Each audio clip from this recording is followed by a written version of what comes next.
superior officers and my fellow colleagues. ఈ 3 days conference అనేది the first ever Telangana conference for women in police. మేము అందరి problems మేము solve చేస్తామనే ఒకటే దాంతో మేము లోపలికి వచ్చినాం, కానీ మా ప్రాబ్లమ్స్ సాల్వ్ చేసే ఒక డే ఉంటుంది అని మేము ఎప్పుడు అనుకోలేదు. ఆ అవకాశంని మాకు కల్పించినందుకు చాలా thank you sir. At the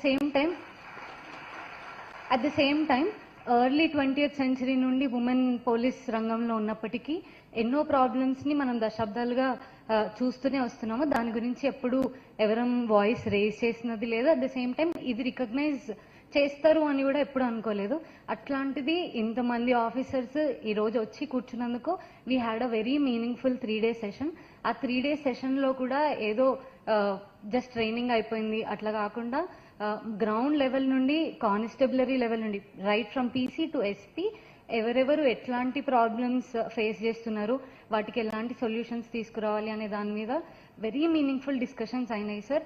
it is not a debate, it was a group discussion. మా ప్రాబ్లమ్స్ అన్ని విన్నారు సార్. విని వాటికి ఎలాంటి ఆల్టర్నేట్ సొల్యూషన్స్ ఇవ్వాలనే దాని గురించి కూడా నిన్న మాకు ప్రెజెంటేషన్ చేశారు సార్. విని వదిలేస్తారేమో అనుకున్నాం, కానీ ఆ డిస్కషన్స్లో ఉన్న సమ్మరీస్ని కూడా మాకు చూపించి దాన్ని ఎలా సాల్వ్ చేస్తాం, రానున్న ఏళ్లలో ఇన్ని ఏళ్ల నుండి ఉమెన్ ఏదైతే ప్రాబ్లమ్స్ ఫేస్ చేశారో మా కమింగ్ జనరేషన్స్లో పోలీస్ ఉమెన్ ఈక్వల్గా క్రెడిట్స్ తీసుకుంటారు. ఈక్వల్గా 8.5% ఆఫ్ 90,000 పోలీస్ స్ట్రెంత్ ఉమెన్ ఉన్నారు సార్. అయినప్పటికీ ఓన్లీ 1 to 2% క్రెడిట్స్ ఎందుకు వస్తున్నాయి, అవార్డ్స్ ఎందుకు రావట్లేదు, రివార్డ్స్ ఎందుకు రావట్లేదు, ఈ అన్నిటిపైన డిస్కషన్స్ అయినాయి సార్. యాజ్ అ సమ్మరీ మాకు బందోబస్తులో మెన్కి ఈక్వల్గా ఉమెన్ స్టాఫ్ కూడా కనిపిస్తారు సార్. కానీ మాకు basic needs like sanitary napkins కానీ వాష్రూమ్ ఫెసిలిటీస్ కానీ ఇవి ఎక్కడ కనిపించిన దాఖలాలు ఉండవు sir. Even officers face this difficulty. దీని మీద మేడం యాక్షన్ తీసుకుంటామని చెప్పారు sir. At the same time lactating mothers ఉంటారు, అప్పుడే ఎంఎల్ నుండి వచ్చిన మదర్స్ ఉంటారు, వాళ్ళకి అందరికీ ఫ్లెక్సిబుల్గా ఉండే యూనిఫామ్ ఫ్లెక్సిబిలిటీ కూడా చేస్తామన్నారు sir. At the same time work ప్లేస్లో హెరాస్మెంట్ ఉంటే ఎవరు ఎక్కడ రీచ్ అవ్వాలి, ఎవరిని రీచ్ అవ్వాలి మాకు తెలియదు సార్. దీనికి కూడా ఐసీసీ ఉన్నప్పటికీ దాన్ని ప్రాపర్గా దాని స్ట్రక్చరల్ ఫంక్షన్ ఒకటి చూసుకొని ఖచ్చితంగా అందరికీ అవైలబుల్గా ఉండేటట్టు చేస్తామని చెప్పారు సార్.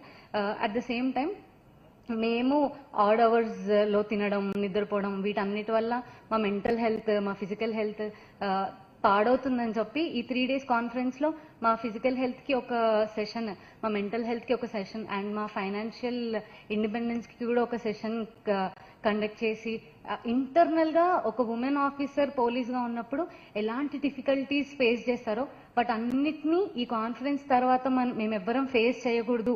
ఇక్కడ ఉన్నది 40 మంది అయినా 400 members అయినా కూడా బయటికి వెళ్ళి ఇంకో 4,000 ఉమెన్ ఆఫీసర్స్కి మేము మోటివేట్ చేసే విధంగా మమ్మల్ని తయారు చేసినందుకు చాలా thank you sir. And at the same time constables ఎవరు డివిజన్ ఆఫ్ వర్క్ లేకుండా కొన్ని పనులకే పరిమితం అవ్వడం మాకెవరికి నచ్చలేదు సార్. అంటే ముందు ఉన్న సిచ్యువేషన్స్ని బట్టి కొంతమంది కొన్ని వర్క్స్కే పరిమితం అయ్యారు సార్. కానీ ఇప్పుడు మేము అందరం మెన్కి ఈక్వల్గా మేము వర్క్ చేస్తాము, మెన్కి ఈక్వల్గానే మేము క్రెడిట్స్ తీసుకుంటాము. మాకు కూడా అవార్డ్స్ కావాలి, మాకు కూడా పేరు కావాలి. మేము జస్ట్ ఉమెన్ ఆఫీసర్స్ కాదు, మేము ఆఫీసర్సే. మేము అందరం కాకియే వేసుకుంటున్నాం, అందరం అంతే పని చేస్తాం. ఆ కాకికి ఇచ్చే అన్ని పనులు మాకెందుకు ఇవ్వట్లేదు అని ఇక్కడున్న వాళ్ళలో 80% members మేము మేడం వాళ్ళకి అదే రిక్వెస్ట్ చేసుకున్నాం సార్. మేడం వాళ్ళు అది విని from today every role is played by an officer but not by a officer that is dominated by a gender అని చెప్పారు sir. And we're hoping a change after this conference. Thank you very much for this conference.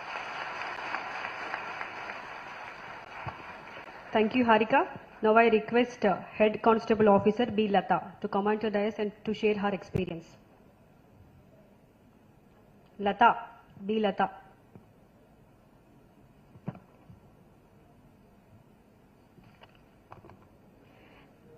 Lata గారి తర్వాత SI Anusha గారు రెడీగా ఉండండి.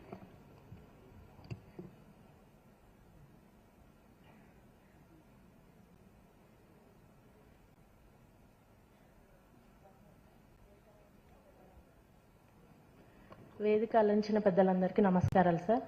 నేను Rajanna Sircilla district Vemulawada PS sir. నా పేరు బీలత. ఇప్పుడు నిన్న అన్నారు కదా సార్ 2-3 పాయింట్లు అమ్మాయి చెప్పింది. ఐసీసీ గురించి దాదాపు డిస్ట్రిక్ట్ లెవెల్ ఎవరికి ఇన్ఫర్మేషన్ లేదు సార్. దాని గురించి మా ఉమెన్ స్టాఫ్ అందరికీ ఒక అవగాహన వచ్చింది. ఫోక్సో యాక్ట్ 2013లో వచ్చింది. దానికి ఎవరిని ఒకవేళ దాంట్లో ఎవరు హరాస్మెంట్ అవుతున్నారు, ఎవరు కంప్లైంట్ చేయాలనేది ఎవరికి తెలియదు సార్. ఇక్కడికి వచ్చి అదొక పాయింట్ నేర్చుకున్నాం సార్. ఇంకొకటి రివార్డ్స్ అవార్డ్స్ అన్నారు కదా, ఓన్లీ ఉమెన్ ఆఫీసర్స్ రిసెప్షన్కి మాత్రమే చెప్పగలుగుతారు అనేది కూడా మాకు పాష్ యాక్ట్ గురించి చెప్పారు.